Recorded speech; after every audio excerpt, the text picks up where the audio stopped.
Welcome to the Digital Dish. Wow, Jeannie, it's great to see you. How are you doing?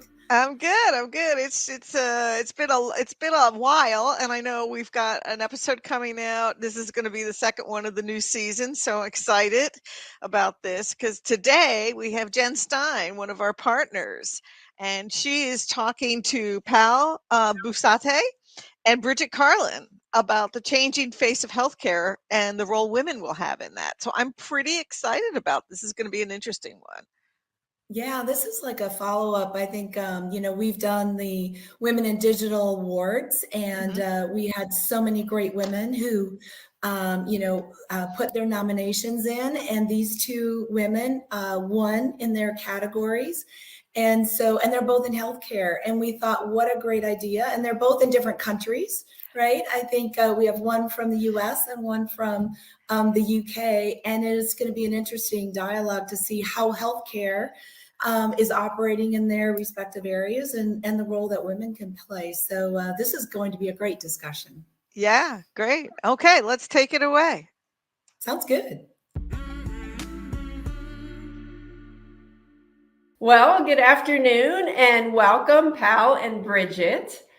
I can't think of two more distinguished guests to have with me today. By way of introduction, my name is Jenn Stein, and I am the partner at ISG that has responsibility for our health science industry. Pal, it's great to have you. I understand you are the CEO of Tech Cognitives, formerly an executive also of SAP. And Bridget, wonderful to have you. I know that you're our SVP from Kaiser Permanente, and also formerly a CTO from IBM.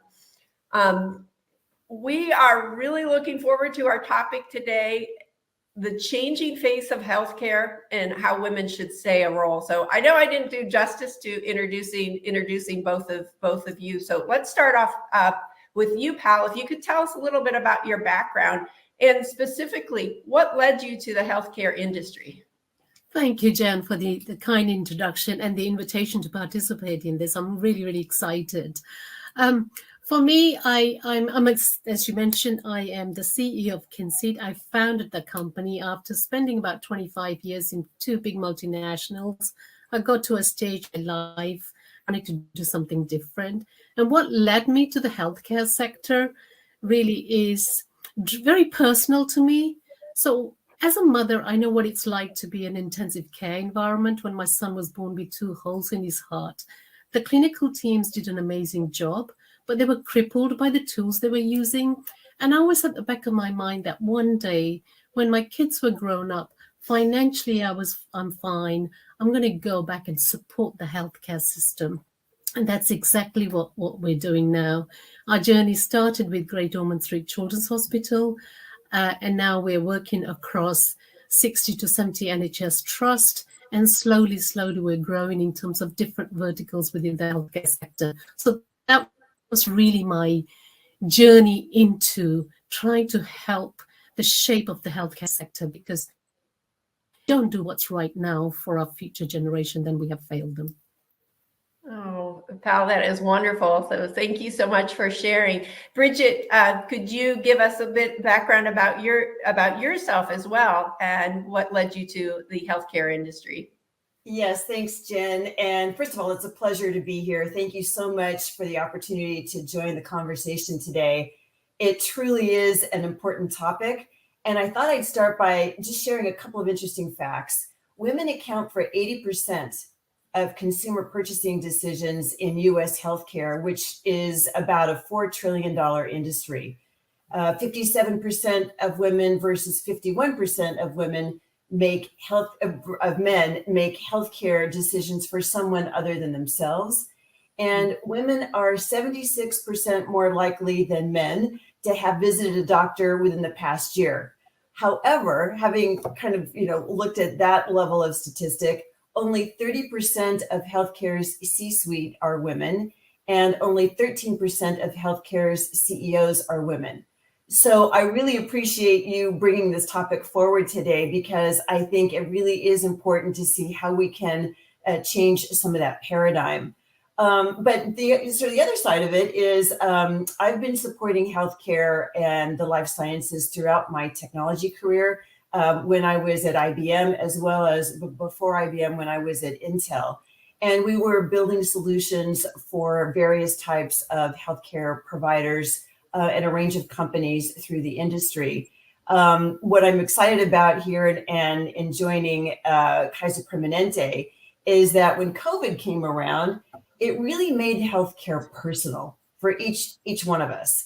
And so when I was approached with the opportunity to join Kaiser Permanente, I thought this was a really good time to join a provider who's an industry leader and offers its consumers a unique value proposition with their integrated system, their commitment to value-based care, and also their commitment to the communities that their members are in. And so I thought this was a great opportunity to see what I could do to bring my skills and technology experience into a company and help solve problems as well as enable new capabilities for healthcare.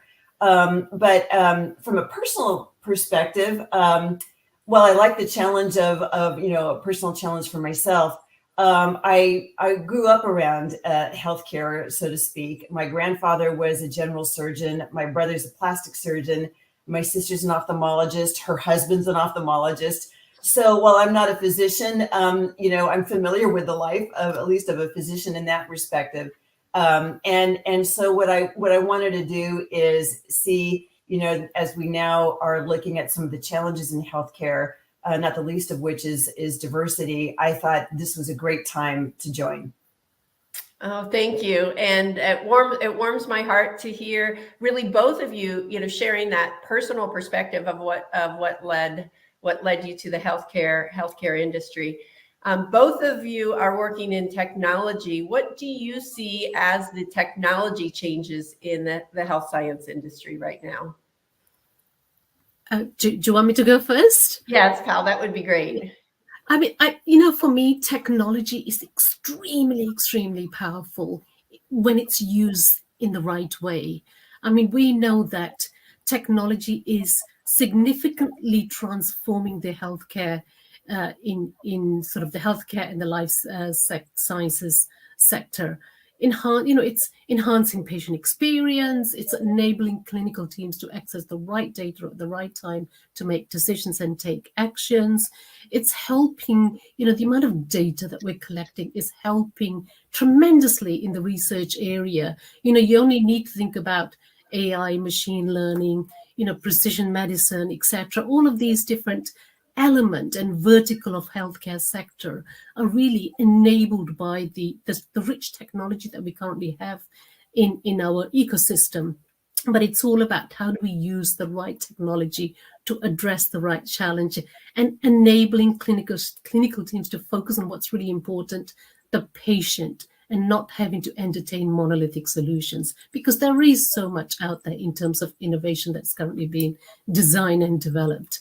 And I'd like to think that the work that we've done, particularly with acute transfer teams here in the UK, for me, when I went into sort of the technology, healthcare technology sector, I was just shocked. I was shocked on the basis that in today's world, you and I can track our takeaways, we can track our taxis, yet clinical teams couldn't track patient vitals as patients were on the move.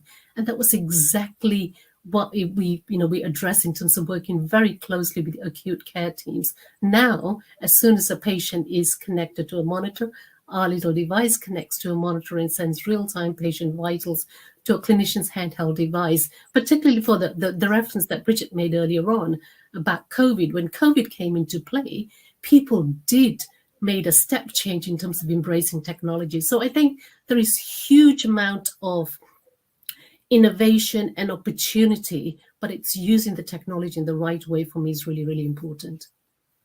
Thank you. How about you, Bridget?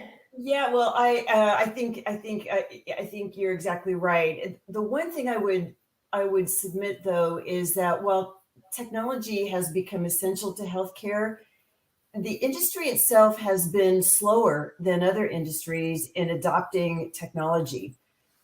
we've had a lot of capability available, but it's been slow getting it integrated into the workflow and getting some of the solutions, more adapted to what healthcare requires. However, it has become indispensable. In my conversations with physicians, that I work alongside, they describe how they practice with technology. And in fact, they say that they can't go back to the way it was before. For example, like the electronic medical records, they've been essential to modern medicine. Even as something as simple as writing a prescription, it isn't typically done with a pen and paper anymore. And as mentioned, right, things like personalized medicine, being able to leverage data and, tailor it to an individual's genomics. New drug discoveries, we saw that even with COVID, how they accelerated the vaccines. And being able to provide, care on demand. All of this really enabled through digital technology. So the only thing I would just submit, though, is that we're seeing, we're trying to accelerate that. I think one of the things that attracted me to healthcare is the fact that we need to go faster and we need to get more value out of our data. We need, in order to take advantage of things like AI and some of these personalized capabilities and connectivity with remote health, health monitoring and various practices like that. We need to do a better job at the infrastructure level and make sure that these things are safe, secure, and that these solutions are getting out in the hands of the caregivers and the patients and the community. Yeah, Bridget, I know the World Economic Forum is going on right now, and this is some of these topics, specifically you bring up AI, are front and center in just all of the conversations. And that was one of the questions that I had for both of you, Bridget and Pal.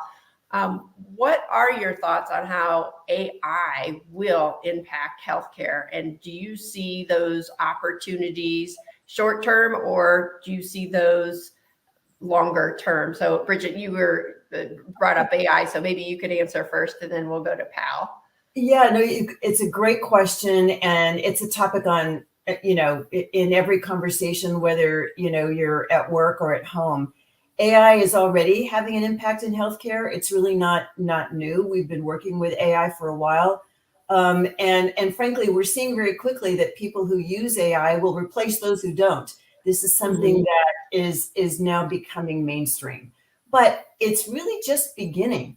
AI models are today used to identify high-risk patients, to help build treatment plans, to identify health trends, but there is so much more potential for applying that.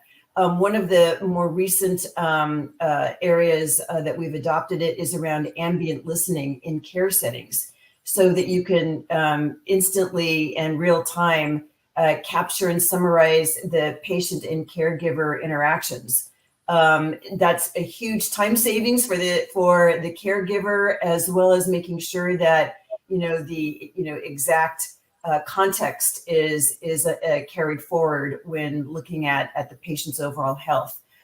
We've used AI to detect small anomalies in medical images like radiology, to help find new treatment plans. These are the kinds of things that, as we harness the data, normalize the data, are able to run analytics, train with AI algorithms, this is going to be something we're going to get better at. One of the things, I mentioned caregivers, but one of the things that we're very aware of, again, as a result of COVID practically, is caregiver burnout. So we're seeing AI can help address the caregiver's burnout and integrate into solutions that actually augment and assist the caregivers. So things like medication reminders or enabling real-time health monitoring, or even help with home automation, right? These are the kinds of things that can get integrated into both the patient's lifestyle as well as the caregiver's workflow. So, on balance, when we talk about excitement, I am very excited about AI. When we move that forward and think about generative AI and the LL models, the large language models that we're now going to be able to be more accessible and help us with even faster, sharper capabilities, this is like the new frontier, not only for healthcare, but really for all industries, across the globe. Yeah, agreed. I was listening to a podcast yesterday, and we were talking about AI in all industries, and it really is going to impact all industries. They did reference that the life science and health science industry as being a bit of a leader in comparison to some other industries. So, anyways, time will tell. I think that we are just getting started. Pal, what are your thoughts? I think Bridget has covered it extremely nicely, and you're right. AI is here to stay, and it's how do we exploit the capability of AI to really make a difference, support the clinical teams to reduce the amount of sort of time they waste in doing manual stuff. How do we present the consolidation of data so that they can make decisions more smartly? But for me, I'm really, really excited about AI, and we've built in a lot of AI capability in the way we're designing Swift Care. But for me, I also have concerns regarding AI because it's all about data. It's the quality of the data. It's the authenticity of the data. And, does it deliver does the data have biases, or is it fairness, etc.? All of the data security, data privacy aspect. And I think it's really, really important that as we go through this journey, that we take a balanced view, enabling clinical teams to use the AI capability in a way that helps them deliver the right care, but at the same time, it's the safe care for me is really, really important. So I think from a security, data privacy, interoperability point of view, all of these things that we must consider those in a balanced way. I would just like to add, Pal, you bring up such an important point. We can't have a conversation about data and AI without bringing up security and more pointedly, Pal, as you point out, it's really trust. The bias that's inherent, we know it's inherent. So it really requires all of us using AI to make sure we are refreshing the sources of data continually, that we're looking at the expected outcomes and have a closed loop of going back and looking at, was this what we expected? One of the things that, as we all play around with, ChatGPT and some of the things that are available widely to the public, these are the kinds of things that we've seen.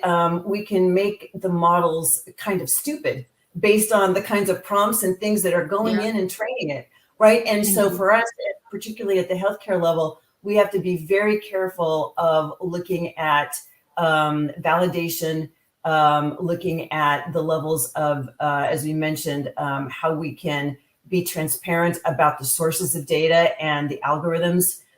So all of this really is completely founded on, can we trust the data?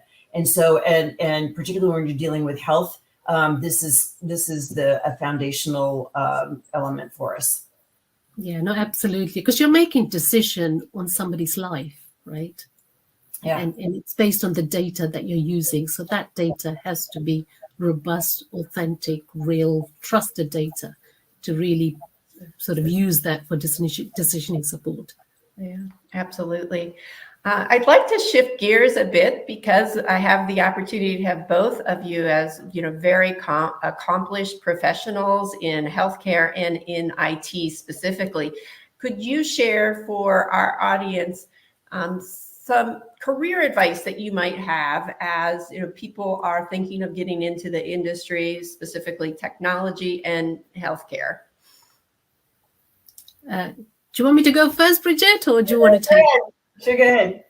Okay, perfect. So I started my career as a scientist, and I wanted to be a doctor, but I couldn't stand the sight of blood. So the next best thing in those days, scientists wore white coats, and I used to enjoy doing that. And having spent a huge amount of time in the scientific industry, I thought I enjoyed it, and then I transitioned that into various roles within the organizations. I would, really encourage anybody to sort of follow the scientific, the engineering career, etc., but have a business aspect associated with it. For me, I've taken huge number of risks in terms of transitioning from one role to another. And for me, every role that I transitioned, there were risks associated with it. But it's about how do you take yourself out of a comfort zone, enjoy the challenges that you're presented with, because you learn huge amount. So I would highly encourage anybody to have the can do, the will do attitude, and go out and enjoy and follow your purpose and passion. For me, it's following your purpose and passion. And that's exactly what I think it brings your natural talent to play, but it also gives you the opportunity to actually learn huge amount. And we're short, we have shortage of scientists, shortage of engineers, shortage of healthcare workers. So we need to encourage our future generation to really think about how do they enjoy this amazing career path that can create a huge impact to serve the people that we serve on this planet. Yeah, and I would so that's a great story there, pal. I would say that, so two things. I've taken risks in my career, some pretty big ones. One of them, early on, I jumped out of the corporate world and started my own software company. And we focused on mobile software and mobile devices and integrated them into our users' workflow. And we had customers like Nestle and Keebler and different types of consumer product manufacturers as customers. But I will tell you, running your own company, having to make payroll, learning about customer value, how to adjust to unexpected variables, how to prioritize resources, how to meet financial targets. These are skills that I learned that serve me every day. You never have enough money, you never have enough resources, you never have enough time. These are things that when you're on a smaller scale, you feel them very, very intimately, and there's no safety net. So that was one risk I would say that I took early on that has paid off in dividends. But to kind of move forward here as we think about healthcare, while I have a technology background, one of the areas I thought was so exciting and that brought me to healthcare, as I mentioned, it was one of those things where the intersection of healthcare and technology not only gave me the opportunity to use my background in a very interesting space, but to really help move healthcare forward overall. And I think when you have that personal connection, that it's not only for yourself, but you see the broader impact and contribution you can make, that is incredibly fulfilling. And so, some of the areas I know that have helped me is getting involved, finding mentors, looking at continuous education in this space, particularly with technology. If you're not continuing to educate yourself on things, you're obsolete very quickly. So it's one of those that, and again, also together with the advancements underway with healthcare, these are the kinds of things that keep it very fresh, very exciting, and frankly, for me, very inspiring. Wonderful. Yeah, thanks for that. I think you hit on it about being involved in industry organizations.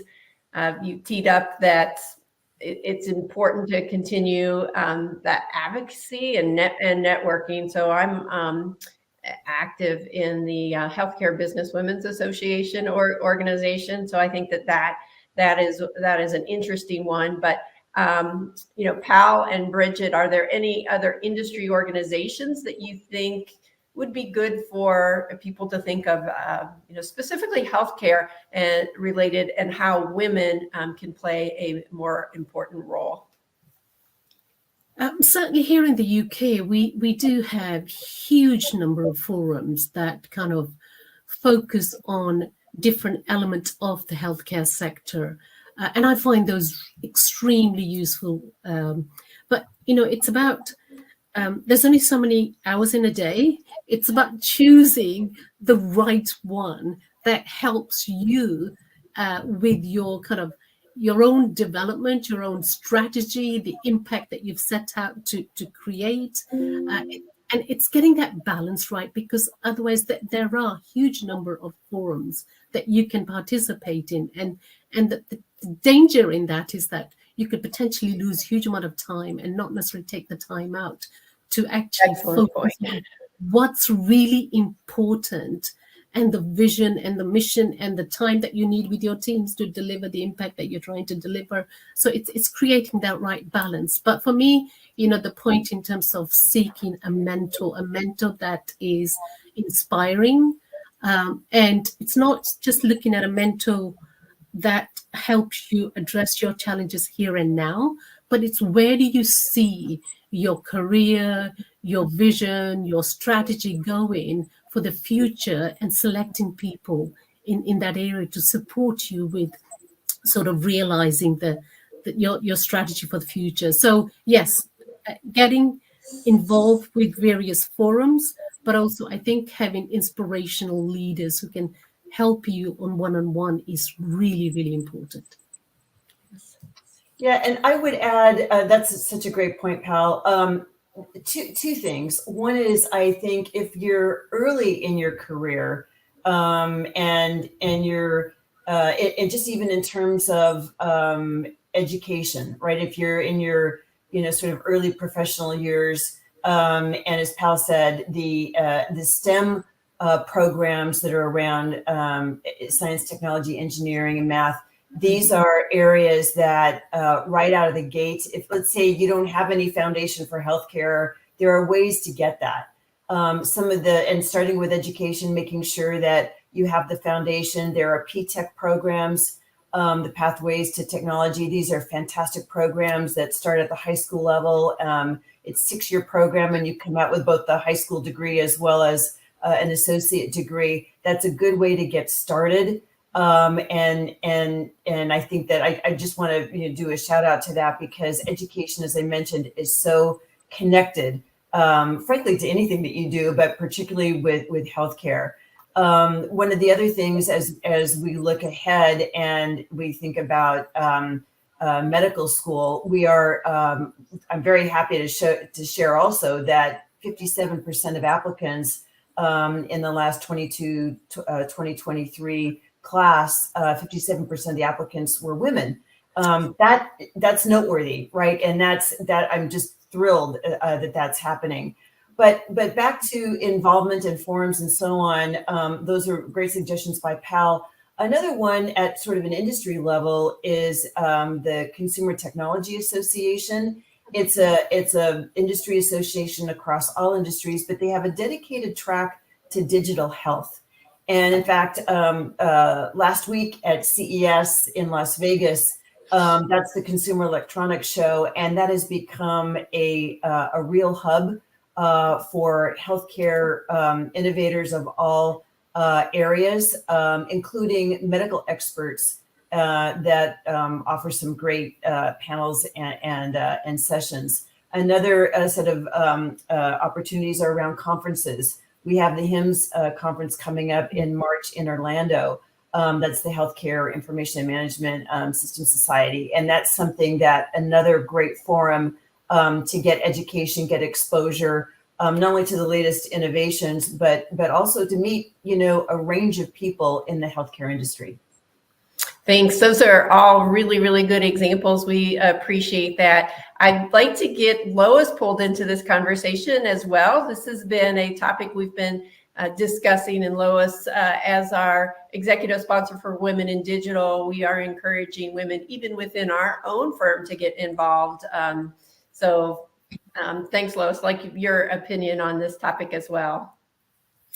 Yeah, no, I think those are really great examples. And one, I'm glad that you all mentioned mentoring, because I think, for those of us who've been in our careers for some time, it's a great joy to mentor other women as they start out or are trying to make, important decisions. It's, it's real such an important role that we can all take, because I think we all can look back at, key important mentors that we've had. But also, I really appreciate too what you say as far as different avenues for education. I think we have tried to, help identify what might some of those avenues be. In some cases, it is a particular college career that they go through, but also there are so many really great programs that they can start. I love the one that you mentioned where you can be part of it as part of your high school and then also get an associate's degree. Not every role requires a big, huge college degree. There's so many roles that we need that, it might not be right for each person to go through a large academic program where there are many important roles that we have. So, it's something that I have a passion of finding ways that we can get everyone involved in especially in healthcare. There's so many roles, and it'll be very interesting to see, especially with technology, the kinds of roles that we will have available in healthcare. And it should be a very attractive way to get into the business. So it's great to hear all the ideas that you have. It's really been exciting. Can I just come back to that to add another point?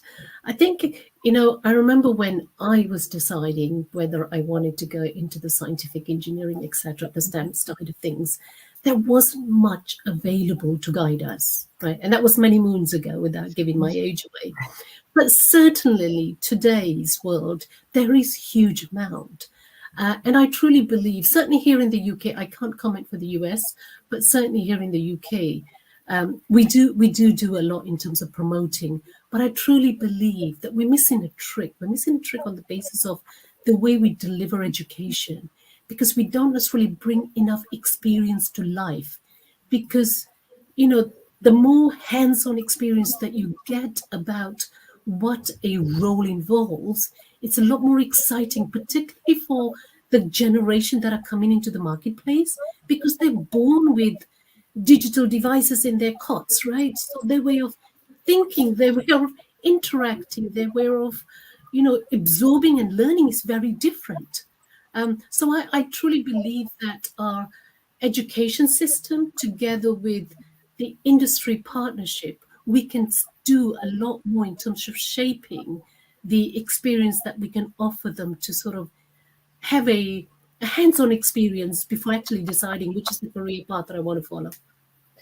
Pal, if I may, you bring up such a great point that we have generations of people coming into the workforce coming in with digital experience already. As you said, it starts very, very early. But one of the benefits of that is the fact that there are amazing online programs as well as material, that the different podcasts that you can get access to, and the learning and articles. I mean, this is really where I look to. You mentioned mentors. There are two things about that. One is your mentor can help guide you, so you're not in an ocean of, my gosh, the internet, where do I go? But can help guide and help curate areas of learning that is very accessible. It's free. And then the other thing I wanted to add around mentoring is that there's another recommendation I have, and that is, in addition to finding mentors, also look for a sponsor.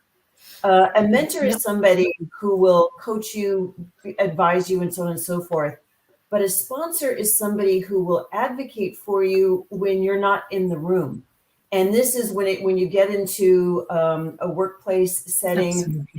This is one of those things where a sponsor may be a little different type of relationship, but can be enormously valuable. And so this is though on the individual to foster that kind of relationship.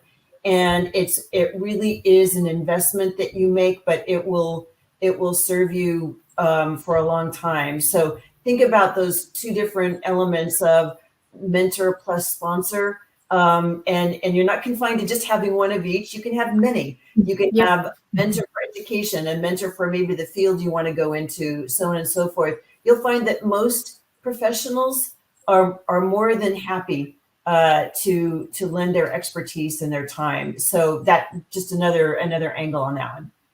Yeah, absolutely. Totally agree. So yeah, this has been a fantastic session. Thank you, Jenn, for hosting and you know for asking such great questions, and thank you, Pal and Bridget, for you know participating with us. This has been, you know, we covered so many great topics around where healthcare is going, but also it's so great to have a dialogue of how we can, you know, kind of give some advice to how to encourage more women to get involved in healthcare, how they go, who they should go talk to. I love the idea about a sponsor because, you know, ask for someone to be a sponsor of yours, right? It's a great thing to do. I think you know, you will find a lot of support for those who really ask. So thank you so much for joining us in participating not only in the Women in Digital program, but also in this forum. So thank you so much. Yes, thank you, Pal and Bridget. I've really enjoyed it, having an opportunity to get to know you a bit better. So thank you so much for your time today. Thank you so much. It's been a pleasure. Thank you. I've really enjoyed it. Jenn, you did a Jenn. great job. Thank you so much for really hosting that and to ask such great questions. What's some great dialogue that we've had on so many topics? I love interviewing women because they're always looking to do a hand up to the next generation.